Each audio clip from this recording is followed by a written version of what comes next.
기도하겠습니다. 주님께 기도하심으로 주님께 예배로 나가겠습니다. 하나님 영이시니 예배하는 자가 영과 진리로 예배할지니라. 아멘. 전능하사 천지를 만드신 하나님 아버지를 내가 믿사오며 그 외아들 우리 주 예수 그리스도를 믿사오니 이는 성령으로 잉태하사 동정녀 마리아에게 나시고 본디오 빌라도에게 고난을 받으사 십자가에 못 박혀 죽으시고 장사한 지 사흘 만에 죽은 자 가운데서 다시 살아나시며 하늘에 오르사 전능하신 하나님 우편에 앉아 계시다가 저리로서 산자와 죽은 자를 심판하러 오시리라. 성령을 믿사오며 거룩한 공예와 성도가 서로 교통하는 것과 죄를 사하여 주시는 것과 몸이 다시 사는 것과 영원히 사는 것을 믿사옵나이다. 아멘. 저리 앉으실까요? 주님 같은 반석은 없도다. 찬양받기 합당하신 그 이름을 함께 찬양하겠습니다.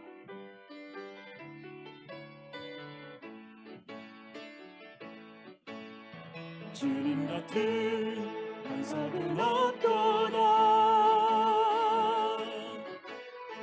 찬양받기 합당하신 이름 변치 않으시는 구원의 반석 신실하시고 진실하신 주님 같은 반석은 없도다. 주님 같은 반석은 없도다.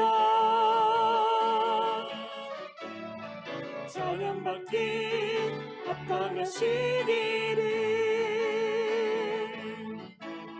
변치 않으시는 구원의 반석 신실하시고 진실하신 주님 같은 반석은 없도다. 만세 반석 예수의 반석 만세 반석 예수의 반석 만세 반석 예수의 반석 주님 같은 반석은 없도다.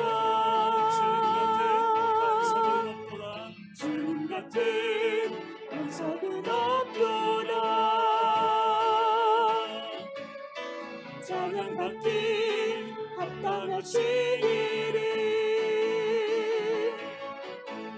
변치 않으시는 구원의 반석 신실하시고 진실하신 주님 같은 반석은 없도다. 주님 같은 반석은 없도다. 찬양받기 합당하신 이름 변치 않으시는 구원의 반석 신실하시고 진실하신 주님 같은 반석은 없도다. 만세 반석 예수의 반석 만세 반석 예수의 반석 만세 반석 예수의 반석 주님 같은 반석은 없도다. 만세 반석 예수의 반석 만세 반석 예수의 반석 만세 반석 예수의 반석 주님 같은 반석은 없도다. 내 아버지 그 품 안에서 내 영혼은 안전합니다. 내 아버지 그 품 안에서 내 영혼은 안전합니다. 주 손길로 내 삶을 나르시니 그 평강이 나를 덮습니다. 내 아버지 그 안에서 내 영혼이 안전합니다. 주 손길로 내 삶을 안으시니 그 평강이 나를 덮습니다. 나 비록 넘어지면 흔들리지만 주의 안에 거하며 나를 붙드시니 내 생각을 주께로 돌리고 주시는 평강에 옷을 입습니다. 주 약속 안에서 내 영혼 평안해 내 뜻보다 크신 주님의 계획 나 신뢰해 두려움 다 내려놓고 주님만 의지해 주 안에서 내 영혼 안전합니다. 나 비록 넘어지면 흔들리지만 주의 안에 거하며 나를 붙드시니 내 생각을 주께로 돌리고 주시는 평강에 옷을 입습니다.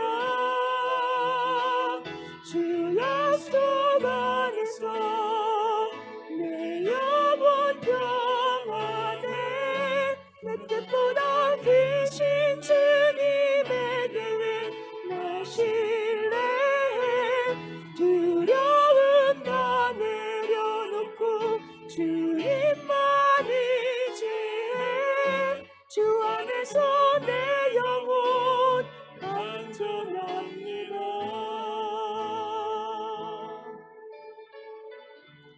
우리 시간에 같이 기도할까요? 우리 주님 같은 반석이 없음을 믿습니다. 주 안에 거하는 내 영혼이 평안함을 고백하며 평강의 옷을 입길 원합니다. 하나님, 오직 주님만 보게 하여 주시고 주님만 바라며 환경과 여건에 따라 흔들리는 믿음들이 아니라 오직 주님만 바라며 주님께만 영광 올려드리고 우리의 삶이 주의 영혼을 위해 살아갈 수 있는 하나님 백성 될 수 있도록 주님 안에 참 자유함과 평안을 누릴 수 있는 주의 백성들, 오늘 이곳 가운데 성령의 임재와 거룩하심이 이곳 가운데 하나님 충만케 해주셔서 오직 주님만 찬양하며 주님께만 영광 올려드릴 수 있는 복된 이 자리 될 수 있도록 역사해달라고 우리 시간에 같이 기도하시겠습니다.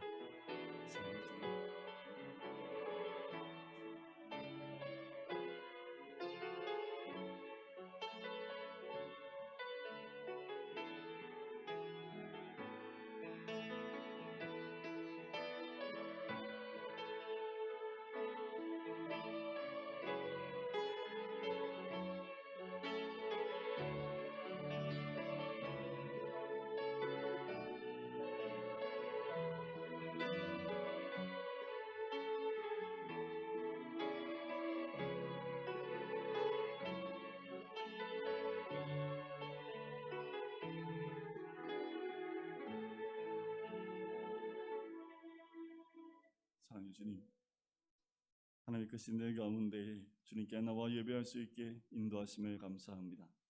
하나님, 우리의 마음이 주께로 향한 마음이 흔들리지 아니하며 주님 한 분만 바라볼 수 있는 그 믿음과 신앙에서 흔들리지 아니하도록 하나님 붙잡아 주시고 인도해 주시길 간절히 소원합니다. 아버지 하나님, 우리가 매 순간순간 주의 말씀 안에 거하며 뜻 가운데 거할 때에 주님의 평강의 옷을 입고 주님에서 참 자유함을 얻을 줄 믿사오니 하나님, 우리의 마음이 흔들리지 아니하도록 세상에 우리의 마음을 빼앗기며 또한 세상에 우리의 중심을 빼앗기지 아니하기를 간절히 소원합니다. 믿음 위에 서 있는 우리들, 말씀 가운데 붙잡혀 있는 우리들, 내 뜻이 아닌 하나님 뜻 가운데 머물며 그 뜻을 이루어 드릴 수 있는 하나님 백성, 나의 뜻이 아닌 하나님 나라 위에 살아갈 수 있는 우리가 될 수 있기를 간절히 소원합니다. 오늘 이곳 가운데 임재해 주셔서 아버지 하나님께 모든 영광 올려드리며 주의 말씀에 또한 결단하며 순종함으로 이 땅 가운데 참 그리스도인으로 하나님 백성다운 삶을 살아갈 수 있는 하나님의 사람들이 될 수 있도록 주여 도와주시고 인도하여 주시옵소서. 여전히 코로나가 아버지 기승을 또한 떨치고 있지만 그 가운데에도 흔들리지 않는 믿음을 우리가 갖게 인도하여 주시고, 코로나 또한 지나가며 또한 이것을 통해서 우리 주시는 하나님의 음성이 무엇인지를 깨달아 이 마지막 때에 아버지 하나님 우리가 각자의 삶 가운데에서 주의 뜻을 온전히 이루어드릴 수 있는 하나님 백성 될 수 있도록 축복하시고 인도하여 주시옵소서. 금강교회 외줌이 함께 하시고 주의 영광이 떠나지 아니하며 하나님의 거룩하신 임재가 떠나지 아니하는 하나님의 나라와 교회가 될 수 있도록 축복하시고 인도하여 주시옵소서. 오늘 예배 가운데 주님이 함께 하시고 단 한 심령도 주님 만나지 않고 돌아가지 않게 해 주시옵시고, 이 예배를 통하여 주님 만남으로 하나님의 뜻을 깨닫고 또한 하나님의 음성 듣고 순종함으로 이 땅을 또한 우리가 받는 모든 땅을 주님께 올려드릴 수 있는 하나님의 사람들이 될 수 있도록 축복하여 주시옵소서. 오늘 예배 가운데 성령께서 함께 하실 줄 믿사오며 주 예수 그리스도의 이름으로 기도드립니다. 아멘.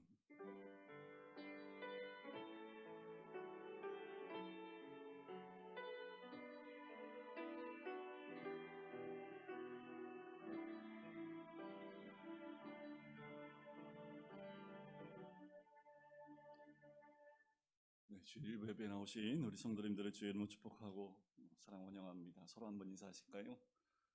네, 주의 이름으로 사랑하고 원영합니다. 네, 좋은 소식은 이제 내일부터 방역이 많이 완화가 됩니다. 백신 접종률이 70%가 넘어서 아마 이제 위드 코로나라는 명명으로 이제 많이 완화가 되는 것으로 발표가 됐고, 종교 시설은 대면 예배가 50%까지 참여할 수 있고 100%다 백신을 맞을 경우에는 예배당에 다 100% 출석할 수 있는 그런 조건이 좀 바뀌었습니다. 50%니까 이제 편하게 예배를 나오셔도 되고, 단지 바뀌지 않는 것은 아마도 이제 마스크하고 개인 위생은 똑같이 갑니다. 그래서 마스크만 벗지 않으면 이제 코로나에서 어느 정도 보호를 받는 것이 결과로 많이 나왔기 때문에 이제 예배 대면 예배 나오는 것에 대해서는 이제 더 이상 어떤 제약이 없을 것 같고요. 단지 이제 확진자가 더 늘지 않도록 우리가 더 조심해야 되고, 이럴 때일수록 개인 위생하고 또 교회 나오실 때 마스크를 하시는 것을 꼭 기억하셔서 꼭 지켜주셔야겠습니다. 이제까지 우리가 지켜왔기 때문에 앞으로 잘 지킬 것이라 믿고요. 다음 주부터는 이제 여러분들 표기되어 있는 곳에 안 앉으셔도 됩니다. 다 뛸 예정입니다. 그리고 50%니까 한 자리 건너 한 자리 앉으시면 돼요. 이제 별 어려움 없이 또 제약 없이 예배를 드리니까 여러분들 그렇게 하시고, 내일부터 드리는 주중 예배나 모든 예배 가운데 이제 온라인도 함께 동시에 지금처럼 밴드를 통해서 방영을 할 겁니다. 방송은 계속 할 거지만 되도록이면 여러분들 대변 예배에 다 참여하셔서 함께 은혜를 받았으면 좋겠고요. 주중 예배는 아무래도 먼 거리에 있는 분들은 계속해서 인터넷으로 예배에 참석해 주셔도 되겠습니다. 10월 온라인 성경 퀴즈 대회가 은혜 가운데 잘 못했는데 참여자가 반으로 뚝 떨어졌더라고요. 제가 문제를 어렵게 낸다고 했더니 참여도가 많이 떨어진 것 같은데, 놀라운 것은 다 맞으신 분이 있어요. 그러니까 제가 말씀드렸더니 이제 긴장하고 또 공부하신 건지 아니면 제가 얘기해도 원래 수준이 그러신 건지 그래서 1등, 2등, 3등을 올려드렸지요. 곽기훈 지사님 가정하고 김덕근 장모님 가정, 권덕가 지사님 가정 끝나자마자 바로 쏴드렸습니다. 참여하는 가정들한테는 다 커피 교환권을 또 드리기도 했고요. 그래서 11월 달에도 추수감사절이 있는 그 오후 시간에 계속해서 성경 퀴즈 대회를 또 11월 달에도 진행할 예정입니다. 더 많이 참여해 주셨으면 좋겠습니다. 오늘 2부 예배 후에 정기 당회로 모이겠고요. 돌아오는 이제 수요 성경 공부는 오바댜 말씀을 함께 나눕니다. 저희가 주보에는 성경 통독 세미나라고 되어져 있지요. 구약을 다 마치게 되면 지금은 강의 위주로 갔지만 이제는 구약을 다 끝나고 나면 실제로 말씀을 통독하는 시간으로 바꾸려고 합니다. 이제는 간단하게 한 5분 정도 그날 읽을 말씀을 정리해드리고 한 1시간 정도는 말씀을 쭉 같이 통독하고 있는 시간을 매주 수요일마다 가지려고 그래요. 이제까지는 뭐 세미나나 어떤 강의식으로 갔다면 이제는 성경 자체를 성도님들이 오셔서 함께 읽는 시간으로 가져서 또 구약 전체를 빠른 시간 안에 수요 예배 때, 수요 성경 공부 때 함께 나누려고 합니다. 성경 말씀 함께 읽는 것도 하나님의 큰 은혜가 있는 시간이 되리라고 믿습니다. 오케스트라 위에서 기도해 주시고요. 그리고 세례 입교 학습 교육이 진행되고 있습니다. 성례식은 11월 둘째 주일에 있을 예정입니다. 그리고 11월 특별 새벽 기도회가 11월 8일에 있습니다. 오늘이 10월 마지막 날이네요. 다섯째 주인데 벌써 10월 달이 다가고 내일부터는 11월 달입니다. 교 동정을 보시면 사업장 이전 소식이 있습니다. 우리 이현원 장로님이 여기 성수동에 사업장에 계셨는데 부득불 구리 쪽으로 사업장을 저번 주에 이사를 하셨습니다. 그래서 좀 준비하고 계시고 이제 이전 감사 예배 드리면 바로 이제 그쪽에서 구리 쪽에서 일을 진행하신다고 합니다. 여러분들 기도해 주시고 참 이 코로나로 부동산 업계가 많이 어렵습니다. 그 가운데 좀 힘든 상황 가운데서 또 지역도 옮기셨기 때문에 여러분들 잘 적응할 수 있도록 여러분들 함께 기도해 주셨으면 좋겠습니다. 오늘 함께 나눌 말씀 보실까요? 함께 나눌 말씀은 로마서 15장 16절부터 29절까지 말씀입니다. 로마서 15장 16절부터 29절까지 말씀을 제가 봉독해 드리도록 하겠습니다. 이 은혜는 곧 나로 이방인을 위하여 그리스도 예수의 일꾼이 되어 하나님의 복음의 제사장 직분을 하게 하사 이방인을 제물로 드리는 것이 성령 안에서 거룩하게 되어 받으실 만하게 하려 하심이라. 그러므로 내가 그리스도 예수 안에서 하나님의 일에 대하여 자랑하는 것이 있거니와 그리스도께서 이방인들을 순종하게 하기 위하여 나를 통하여 역사하신 것 외에는 내가 감히 말하지 아니하노라. 그 일은 말과 행위로 표적과 기사의 능력으로 성령의 능력으로 이루어졌으며 그리하여 내가 예루살렘으로부터 두루 행하여 일루리온까지 이 그리스도의 복음을 편만하게 전하였노라. 또 내가 그리스도의 이름을 부르는 곳에는 복음을 전하지 않기를 힘썼노니 이는 남의 터 위에 건축하지 아니하려 함이라. 기록된 바 주의 소식을 받지 못한 자들이 볼 것이요 듣지 못한 자들이 깨달으리라 함과 같으니라. 그러므로 또한 내가 너희에게 가려 하던 것이 여러 번 막혔더니 이제는 이 지방에 일할 곳이 없고 또 여러 해 전부터 언제든지 서바나로 갈 때에 너희에게 가기를 바라고 있었으니 이는 지나가는 길에 너희를 보고 먼저 너희와 사귐으로 얼마간 기쁨을 가진 후에 너희가 그리로 보내주기를 바람이라. 그러나 이제는 내가 성도를 섬기는 일로 예루살렘에 가노니 이는 마게도냐와 아가야 사람들이 예루살렘 성도 중 가난한 자들을 위하여 기쁘게 얼마를 연보하였습니다. 저희가 기뻐서 하였거니와 또한 저희는 그들에게 빚진 자니 만일 이방인들이 그들의 영적인 것을 나눠 가졌으면 육적인 것으로 그들을 섬기는 것이 마땅하니라. 우리 28절과 29절은 같이 읽겠습니다. 그러므로 내가 이 일을 마치고 이 열매를 그들에게 확증한 후에 너희에게 들렀다가 서버나로 가리라. 내가 너희에게 나아갈 때에 그리스도의 충만한 복을 가지고 갈 줄을 아노라. 아멘. 2020년과 2021년 두 해를 돌이켜보면 저한테는 주일마다 로마서 강의 설교를 시작하고 이제 끝을 맺는 그 해로 기억이 될 텐데 아마도 우리 모두에게는 이 로마서와 함께 코로나로 인해서 예배를 온전히 드리지 못했던 기억이 더 강하지 않을까라고 생각이 좀 드네요. 그러나 그것으로 끝이 나면 안 되겠지요. 로마서를 읽은 사람과 읽지 않은 사람, 또 로마서의 말씀을 들은 사람과 들어본 적이 없는 사람은 어떤 차이가 있을까요? 듣고 안 듣는 차이겠습니까? 아니요. 로마서 강의 들었는데 아무런 변화가 없다면 이 설교를 들은 것과 듣지 않은 것 별 차이가 없을 거라 생각합니다. 그렇다면 로마서는 우리에게 어떻게 살라고 하는 것일까? 이제 로마서 이제 마지막 부분입니다. 이 부분에 와서 이 관점을 가지고 다시 로마서를 천천히 보셔야 합니다. 로마서는 과연 우리에게 어떻게 살라고 하는 것일까? 사도 바울은 로마서에서 십자가 복음의 핵심이 무엇인지를 명확히 밝혀주었습니다. 1장부터 8장까지 우리 옛사람이 예수 그리스도와 함께 십자가에 못 박혀 함께 죽었을 때 우리도 함께 죽었고 이제부터 부활하신 예수 그리스도의 영으로 산다는 거지요. 9장부터 11장까지는 이스라엘의 구원의 문제에 대해서 함께 다뤘고요. 그리고 마지막 부분은 사도 바울이 십자가 복음을 자신의 삶에서 어떻게 적용해야 하는지에 대한 부분을 이야기했습니다. 우리는 이미 9장을 통해서요, 자기 민족을 향해 절규하고 있는 사도 바울의 그 심령을 또 그 마음을 이미 보았습니다. 선택받지 못한 이방인들은 회개하고 돌아오는데 선택받은 이스라엘은 메시아를 거부하고 복음을 거부한 것을 이 사도 바울은 직면하면서 마음이 죽을 것만 같았던 거지요.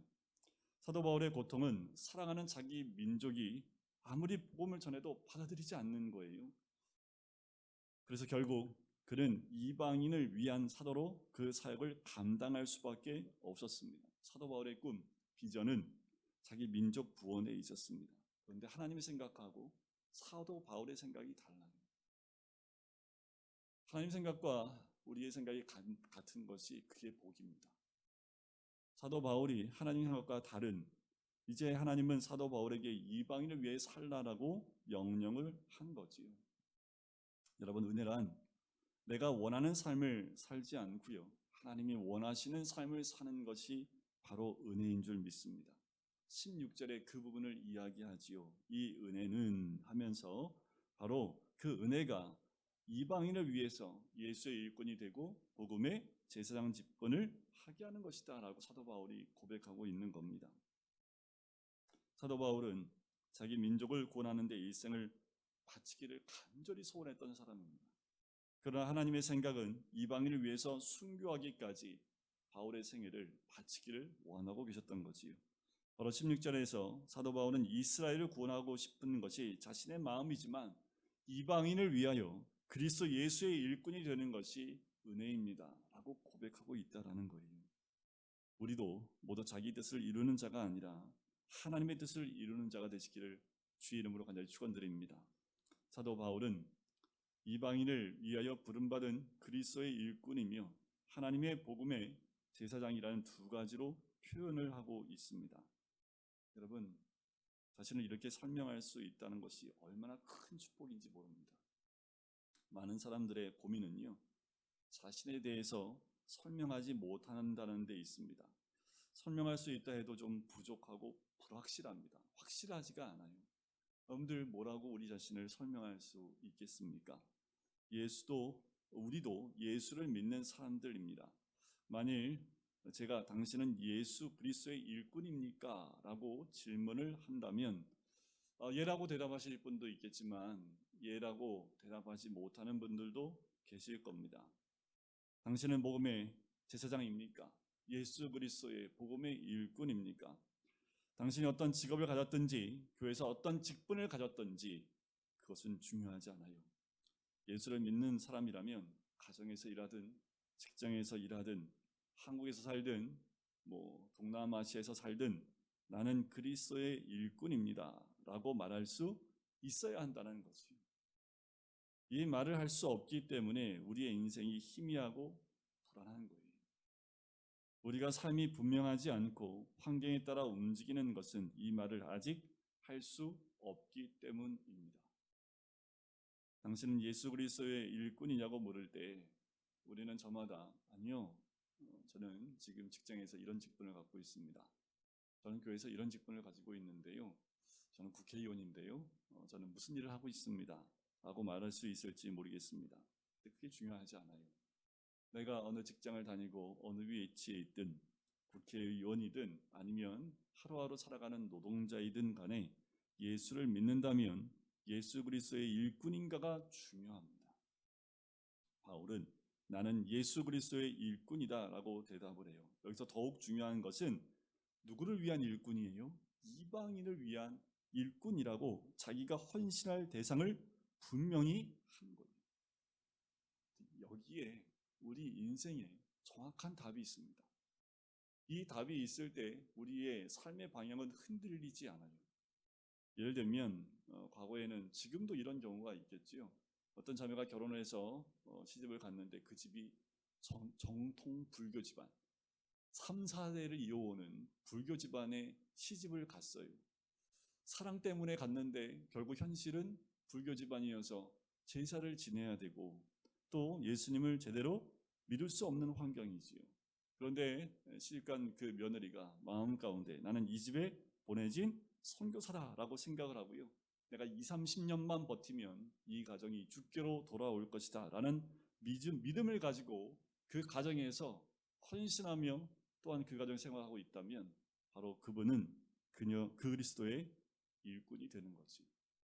왜 내가 그곳에 갔는지 또 누구를 위해서 있는지를 정확히 안다면 우리는 바로 있는 그곳에서 그리스도의 일꾼으로 살아갈 수 있다라는 거예요.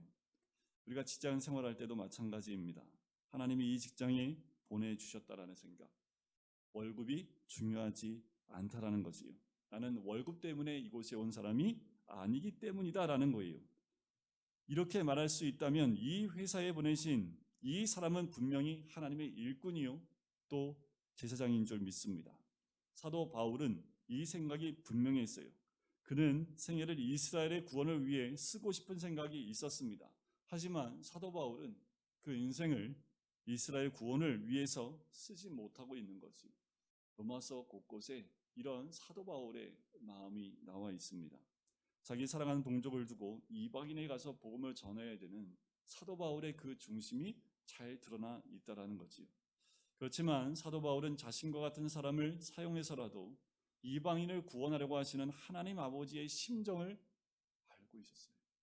굉장히 중요합니다. 사도 바울이 끝까지 고집하면서 나는 이스라엘을 위해서 뼈를 묻겠습니다. 나는 내 동족 구원 외에는 다른 것을 하지 않겠습니다. 끝까지 고집을 피웠다면 어쩌면 하나님이 그냥 그렇게 해 라고 할 수 있을지 모르겠는데, 이 사도 바울은요 자기의 생각이나 뜻 가운데 있는 사람이 아니라 하나님의 마음을 알았던 사람이에요. 하나님의 마음과 중심이 어디에 있는지를 알았던 사람이지요. 바로 그겁니다. 하나님 주신 마음이 있으면 흔들리지 않아요. 사도 바울은 성경 어디에도 이방인을 위해서 사역하는 자신의 그 위치에 회의감을 갖거나 후회를 하는 모습이 전혀 나와 있지 않다라는 거지. 그 마음에는 어디에 있어요? 자기 동족의 구원의 마음이 있지만 하나님의 마음이 이방인에게 있다는 것을 알았기 때문에 한 번도 후회하지 않았고 그 마음도 흔들리지 않았다라는 겁니다. 환경이 사람을 만드는 것이 아니라 사람이 환경을 만들어요. 좋은 환경을 따라다니고 좋은 조건을 따라다니면 행복할 것 같아요. 하지만 불행할 수밖에 없습니다. 대부분의 많은 사람들은 직업이나 위치가 분명하고 사무실에 내 자리가 딱 있어야지 만족합니다. 그렇죠. 자기 자리가 없는데 어떻게 안전할 수 있겠어요? 자기 자신의 직업이나 위치, 자리가 분명해야 되지요. 그 자리가 흔들리게 되면 내 삶 전체가 송두리째 막 흔들린 것 같은 느낌을 갖게 돼요. 주로 모든 사람이 많이 갖지만 우리 아버지들이 이런 느낌에서 사회생활할 때 너무나 많이 힘든 삶을 살지요. 그 자리가, 그 위치가 흔들린다 할지라도 그곳에 있는 것이 하나님의 뜻이라면, 그리고 그곳에 있는 것이 하나님의 음성이 있었다면 자리에 상관없이 그 자리에 있는 것이 하나님의 은혜입니다. 그리고 그곳에 있는 것을 통해서 간구하며 기도하며 사도 바울의 가슴을 가지고 똑같은 마음으로 살아가는 것, 그것이 바로 우리의 마음, 또 사도 바울의 마음이라는 거지. 이 사람이 바로 사도 바울입니다.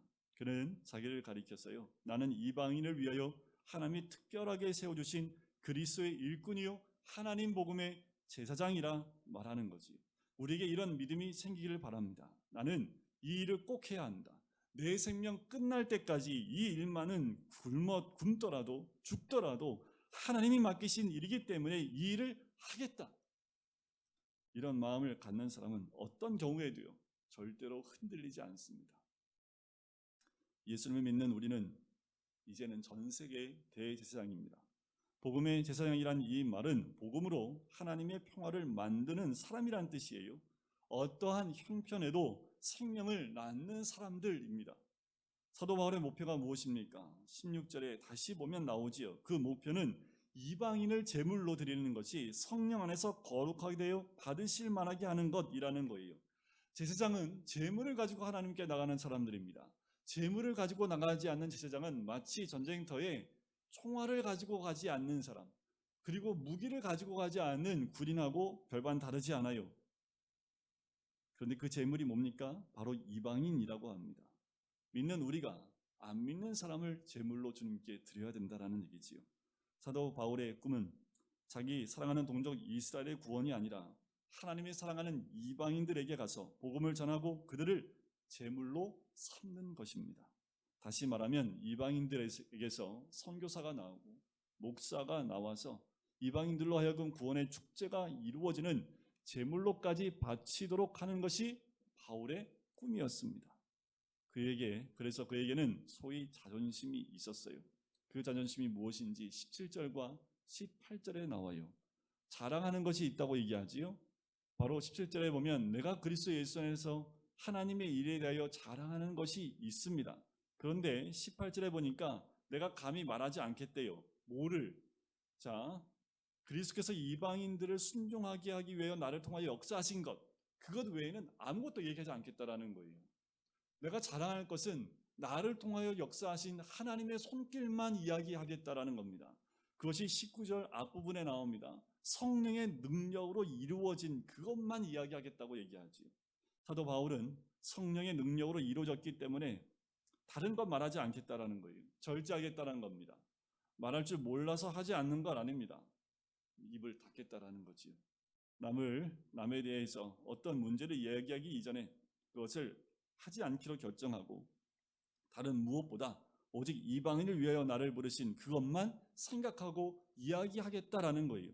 고린도전서 2장 2절에 보면 사도 바울이 이렇게 표현하는 적이 있습니다. 내가 너희 중에서 예수 그리스도와 그의 십자가에 못 박히신 것 외에는 아무것도 알지 아니하기로 작정하였다라는 거예요. 그럼 반지성주의입니까? 그냥 공부도 안 하고 나는 아무것도 모르겠다. 오히려 사도 바울은 지성의 세계와 학문의 세계와 상식과 합리성의 세계를 뛰어넘는 굉장히 학식이 높은 사람입니다. 그는 죄수도 되었죠. 복음을 위해서 갇힌 몸이 되었어도 갈등이 없었습니다.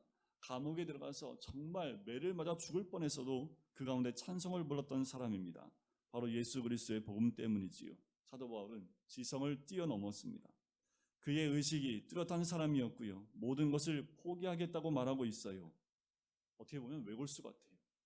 편협한 사람처럼 보일 수 있습니다. 그래서 세상 사람들이 그리스도인들 보면 너무 편협하다. 당연하지요. 그 말이 들을 수밖에 없어요. 왜요? 우리에게는 그 복음 외에는 다른 것이 없기 때문이에요. 우리가 세상 사람들에게 편협하다는 말을 듣지 않는다면 세상 사람들과 함께 뭔가를 함께하고 있다는 거지요. 복음 이외의 것들을 함께한다는 거예요. 복음은 타협이 없습니다. 복음에는 어떤 것도 탈 수 있는 것이, 섞을 수 있는 것이 아무것도 없습니다. 19절과 20절에 보면 더 놀라운 사실 하나를 발견하지요. 그리하여 내가 예루살렘으로부터 두루 행하여 리곤까지 그리스도의 복음을 편만하게 전하였노라. 요건 이제 자랑하고 있는 거지. 자기가 일루리곤까지 가서 복음을 편만하게 전하였는데, 그런데 또 한 가지의 이 사도 바울의 선교의 원칙이 나옵니다. 내가 그리스도의 이름을 부르는 곳에는 복음을 전하지 않기를 힘썼노니 이는 남의 터 위에 건축하지 아니하려 함이라.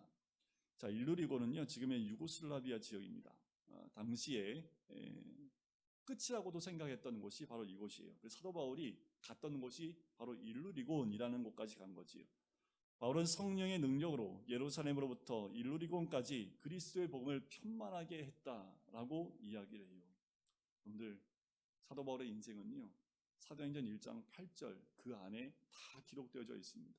성령의 권능이 너희에게 임하시며 권능을 받았어. 예루살렘과 온 유대와 사마리아와 땅끝까지 이르러 증인이 되는 거지. 여러분, 우리도 마찬가지입니다. 성령이 임하시면 예루살렘과 온 유다와 사마리아와 땅끝까지 이르러 주님의 증인이 되는 거지. 내 자신의 구원에서 가족 구원으로 교회와 직장, 나라와 전 세계, 나를 괴롭히는 원수에게까지 복음이 이르게 하는 것입니다. 이것이 성령이 임한 자의 모습이에요. 나로 인해 복음이 편만하게 전해지도록 성령이 능력으로 역사하게 하시는 거지. 근데 우리를 통해서 편만함이 이루어져야 됩니다. 또 우리의 자랑은 복음이 편만해지는 것 가운데 있어야 되는 거지. 사도 바울은 복음을 알고 난 이후에 자신을 포기한 사람이에요. 전도를 위해서 못할 것이 없었던 사람입니다. 아까도 말씀드렸지만 전도를 위해서는 감옥도 가요. 죽음 앞에서 각오한 사람, 때마다 자신감 넘치는 언어로 성령의 역사를 증언하기도 합니다. 하나님 때문에 자랑도 하고 이방인의 구원을 위해 부끄럼 없이 매도 맞고 또 고생도 합니다. 그리고 더 나아가서 자기 민족까지도 포기한 사람이지요. 더 놀라운 건 20절에 나와 있는 복음 개척 정신입니다. 복음에 경쟁을 하지 않겠다라는 거예요. 누군가 그곳에 있다면 복음을 전하지 않겠다라는 거지. 우리 그리스도인들의 싸움은 참 여기에 있어요. 기득권 싸움이지요. 이것이 이루어지면 얼마나 좋을까라는 생각도 들어요. 서울에만 해도 교회가 참 많지요. 저마다 교회가 세워지는 데는 다 이유가 있긴 합니다. 그런데 우리가 잊지 말아야 될 것은 바로 복음의 개척 정신인 이 사도 바울의 이 마음입니다. 복음이 필요한 곳에 들어가야 된다라는 거지요. 남이 세워놓은 그곳에 우리가 들어가지 않는 것, 남이 만지지 않은 곳, 전도하지 않는 곳에 가서 복음을 전하는 것입니다. 여러분 16절부터 20절까지 보면 반복돼서 나오는 말이 있어요. 16절에 나로 인하여, 또 17절에 내가, 18절에 나로 말미암아, 19절에 내가 예루살렘으로부터, 또 20절에도 보면 내가 그리스도의 이름을 부르는 곳에 절마다 내가라는 말이 빠지지 않고 나옵니다. 자신을 자랑하기 위해서 강조하는 것이 아니에요. 성령의 능력으로 담대하게 복음을 전해야 될 사람이 바로 누구라고요? 나여야 된다라는 거예요. 성령의 능력으로 담대히 복음을 전하는 것은 바로 말씀을 듣고 있는 우리가, 바로 내가 해야 한다라는 것이. 전도는 일정한 어떤 준비된 사람이 하는 것이 아니라 복음을 가지고 있는 모든 사람들이 해야 될 모습이라는 거예요. 복음이 있는 내가 해야 될 모습이라는 거지요. 전도에 위해서 가장 중요한 것은 예수 그리스도를 믿음으로 구원받은 그 구원의 확신과 함께 내 안에 주님과 만났던 이야기가 있으면 돼요. 내가 만난 그 예수 그리스도를 전하는 것이 바로 전도입니다. 그리고 거기에 구원을 향한 열정만 있으면 우리는 어디서나 사도 바울처럼 그 성령의 능력으로 주의 복음을 전할 수 있을 줄 믿습니다. 이제 로마서의 결론에 도달하는 것이 22절부터 29절까지의 말씀이에요. 그 말씀의 핵심만 우리가 본다면 사도 바울의 관심이 로마에 있지 않다라는 것을 얘기합니다. 23절에 보면 지금 이 사도 바울은 로마가 아니라 어디로 가고 싶다라는 거예요? 서바나로 가고 싶다라고 얘기를 하는 겁니다. 서바나는 지금의 스페인이에요. 당시에 말하면 불모지와 같은 곳이 그 당시에 서바나라는 곳이었습니다. 그런데 일루리온까지 갔는데 거기가 끝인 줄 알았는데 보니까 더 끝이 있었던 거지요. 이 서바나라는 곳을 듣게 된 거지요. 아무도 찾지 않는 그곳. 그런데 누군가 한 사람이라도 있다면 그곳에 그리스도의 복음을 전해주기 위해서 가야 한다라는 거예요. 이것이 사도 바울이고 로마서입니다. 그곳에 불모지에 원주민 한 명만 있다 하더라도 그곳 가서 주의 복음을 전해야 된다는 것이 사도 바울의 열정이지요. 그가 로마에 있는 교인들에게 편지를 쓰는 이유는 로마가 좋아서가 아닙니다. 지금 보면 어쩌면 이렇게 비유할 수는 없지만 문화와 그리고 여러 가지 혜택과 편안함과 여러 가지를 보면 어쩌면 미국의 수도와 같은 곳이 당시의 로마가 아닐까. 로마는 당시의 전 세계의 수도라고 해도 과언이 아닌 곳입니다. 그러니까 얼마나 편한 곳일까요? 많은 것이 발전되어져 있고 모든 편의시설과 모든 것이 다 갖춰져 있었던 그런 곳입니다. 로마가 사도 바울이 이 로마에 가면 그 편안함과 그 유혹에 빠질 수도 있을지 모르겠습니다. 근데 사도 바울은 단호합니다. 로마 그곳에 머무는 것이 진짜 이유가 아니라는 거지요. 로마에 있는 교회의 편지를 쓰는 이유는 서바나로 가기 전에 로마에 있는 사람과 교제하고 너희들의 지원을 받기 위함이라는 것을 아예 처음부터 이야기하고 전하고 있다라는 거예요. 사도 바울은 로마를 통해서 더 먼 곳까지 주의 복음을 들고 가길 원한다라는 거지. 사도 바울은 1차, 2차, 3차 전도행을 마친 이후입니다. 그 정도로 일을 했으면 기득권에 안주할 수 있는데 사도 바울은 거기에 안주하지 않고 있는 거지. 보통은 이렇게 오랜 시간 주의를 하고 나면 끝에 안주하고 싶은 것이 보통 사람의 생각이지요. 그러나 사도 바울은 이것을 거절하고 다시 시작하겠다고 말하는 거예요. 지구의 끝, 죽음의 땅이라고 하는 서버나에 관심이 있고 그곳에 복음을 전해야 하는 한 영혼이 있다면 거기까지 가서 죽겠다라는 거지. 바울은 구원받아야 할 한 사람의 영혼이 있다면 가겠다라는 거예요. 28절을 보면 복음은 기득권에 안주하는 것을 원하지 않습니다. 우리는 수고한 대가로 열매를 따먹는 것이 아니에요. 다시 처음으로 돌아가서 다시 시작하는 겁니다. 복음의 개척 정신이지요. 복음을 가진 사람들은 다른 사람이 만들어 놓은 것 위에 있지 않는 사람입니다. 새로 시작하는 거지요. 한 영혼이 있고 한 나라가 있다면, 한 민족이 있다면 그곳에 가서 죽음을 무릅쓰고라도 복음을 전해야 하는 거지. 이제 30절 이후에는 사도 바울이 그렇기 위해서 당신들의 기도가 필요합니다 하면서 기도를 요청합니다. 첫 번째는 유대에서 순종하지 않은 자들로부터 건짐을 받게 하는 것, 이것을 위해서 기도해 달라는 거예요. 그리스도를 박해하는 자들이 바울을 죽이려고 하기 때문에 그 문제를 놓고 기도를 부탁합니다. 두 번째 부탁은 예루살렘에 대한 섬김을 받을 만하게입니다. 마게도냐에서 모금한 헌금을 가지고 가는데 그들이 잘 받을 수 있도록 기도해 달라는 거예요. 율법에 매인 사람들은 도움을 안 받으려고 할 수도 있습니다.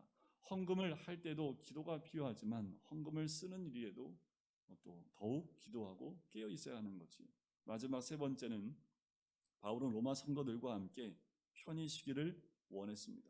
한 번도 만나보지 못한 로마 사람들과 실컷 교제하고 싶은 마음이 있었을 것이에요. 그러나 이 기도 제목은 실제로 이루어지지는 못합니다. 바울의 기도 제목을 정리하면 세 가지입니다. 생명의 위험에 대한 기도, 사역의 성공을 위한 기도, 개인적인 필요를 위한 기도, 이 세 가지로 요약할 수 있어요. 또한 우리가 선교사님들을 위해 기도할 때 이 세 가지 기도 제목과 같은 거지요. 바울이 이렇게 얘기하지요. 나와 힘을 같이 하여 라고 이야기합니다. 나와 힘을 같이 하여. 하나님께 빌어달라는 거지요. 그것은 생명을 건 기도를 청하는 거예요. 이 사람이 사도 바울이고요. 이것이 바로 로마서의 마지막 부분입니다. 그래요. 복음을 가진 사람은 한 영혼이 있다면 포기하지 않는 사람입니다. 그리고 그들에게 예수 그리스도의 복음의 구원을 전하는 것이 바로 복음의 능력이지요. 여러분, 저는 사도 바울의 이 뜨거운 심장이 우리의 심장이 되기를 간절히 소원합니다. 이 심장은 나이와 상관이 없습니다. 내가 있는 그곳에서 복음을 받지 않은 모든 자들이 세상 끝이기 때문에 그들에게 그 복음을 전하는 마음, 그것이 사도 바울의 그 열정이었고 하나님 마음을 이어받은 사도 바울의 가슴이었던 거지. 코로나 끝에 서 있는 우리들, 글쎄요, 언제 끝날지 모르겠지만 그래도 2년이 다 돼가고 있고 내년부터는 함께 가는 코로나라는 기치로 이제 함께 갈 텐데, 우리가 이 코로나 끝에 서 있는 우리가 과연 이 코로나로 인해서 불이 꺼져버린 그 복음의 사역자인지 아니면 다시 불붙는 하나님의 복음을 소유한 자들인지는 우리가 다시 한번 주님의 말씀 가운데 우리 자신을 비춰봐야 될 줄 믿습니다. 다시 일어나고 다시 그 복음의 열정으로 돌아가는 우리 모든 성도님 되시기를 주님의 이름으로 간절히 축원드립니다. 우리 함께 기도하실까요? 하나님, 우리 마음에 사도 바울의 그 심장을 갖게 하여 주시옵소서. 동족을 위한 가슴이 불타올랐지만 하나님의 뜻과 마음이 무엇인지 알았기에 자기의 생각과 모든 뜻을 접어버리고 하나님의 뜻을 받아 나갔던 사도 바울의 마음처럼 환경에 매여있는 것이 아니라 환경을 변화시키는 하나님의 복음의 열정을 가진 사람, 하나님, 우리가 사도 바울처럼 이제 로마서 안에 그 말씀에 순종하여 살아가는 주의 백성 될 수 있도록 인도해 달라고 우리 시간에 같이 기도하시겠습니다. 사랑해 주님,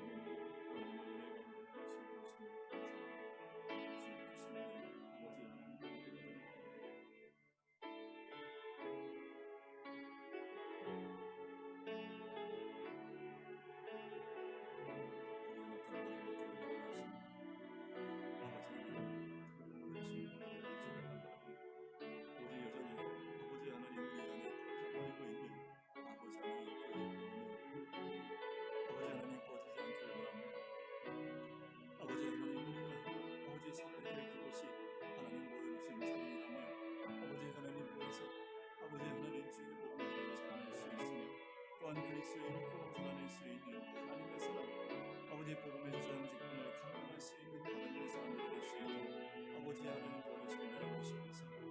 그리스도의 일꾼은 아버지 내 뜻대로 살아가는 것이 아니라 하나님의 뜻과 하나님의 가슴을 가지고 그 삶을 감당하는 사람들인 줄 믿습니다. 우리가 그 일꾼이라는 것을 잊지 아니하고 그 가슴을 갖고 살아낼 수 있는 하나님의 사람이 될 수 있도록 선교시 역사하시고 인도해 주시길 간절히 소원합니다. 사랑해 주님, 주님이 보내신 자리가 어디입니까? 주님이 보내셔서 우리가 있는 그 자리가 어디입니까? 그곳에 있는 우리가 그리스도의 일꾼으로 또 복음의 제사장 직분을 감당하는 자로 서 있습니까? 아니면 여전히 우리는 내 뜻과 내 생각대로만 움직이고 있는 그런 사람들입니까?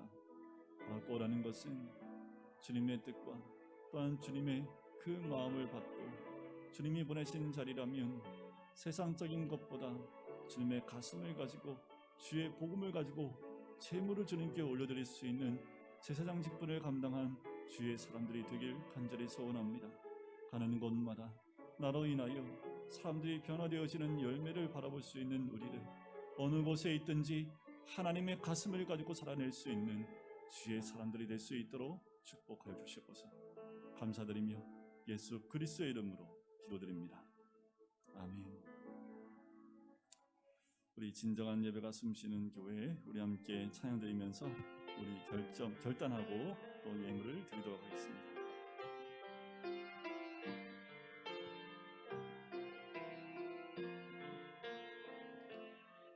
진정한 예배가 숨쉬는 교회, 주님이 주인 되시는 교회, 믿음의 기도가 쌓이는 교회, 최고의 찬양을 드리는 교회, 말씀이 살아 움직이는 교회, 성도의 사랑이 넘치는 교회, 섬김과 헌신이 기쁨이 되어 열매 맺는 아름다운 교회, 주님의 마음 닮아서 이웃을 사랑하는 교회, 주님의 영광을 위해서 빛 대신 주님 전하는 교회. 모두 자리에서 나실까요? 사랑의 불꽃이 활짝 피어나 날마다 사랑에 빠지는 교회, 주께서 사랑하는 우리 교회가 이런 교회 되게 하소서. 사랑의 주님, 오늘도 주께 나와 예배로 또한 우리의 마음을 다하며 또한 귀한 예물로 주님께 올려드린 손길 위에 하나님의 크신 은혜가 또한 축복이 임할 수 있기를 간절히 소원합니다. 아버지 하나님, 우리의 몸과 마음과 물질과 모든 것 드리는 그 모든 중심들 가운데 이제 주님의 가슴과 또한 주님의 마음을 가지고 살아낼 수 있으며 이 땅 가운데 주의 뜻을 이루어드릴 수 있는 하나님의 사람들, 복음의 제사장의 직분을 감당하는 우리 모두가 될 수 있기를 간절히 소원합니다. 이제는 예수 그리스도의 은혜와 하나님 아버지의 사랑하심과 성령의 교통하심이 그리스도 예수의 일꾼 되기를 소원하는 우리 모든 성도님들 머리 위에, 가정 위에, 사업터 위에, 환우들 머리 위에 이제부터 영원까지 함께 하시기를 간절히 축원하옵나이다. 아멘.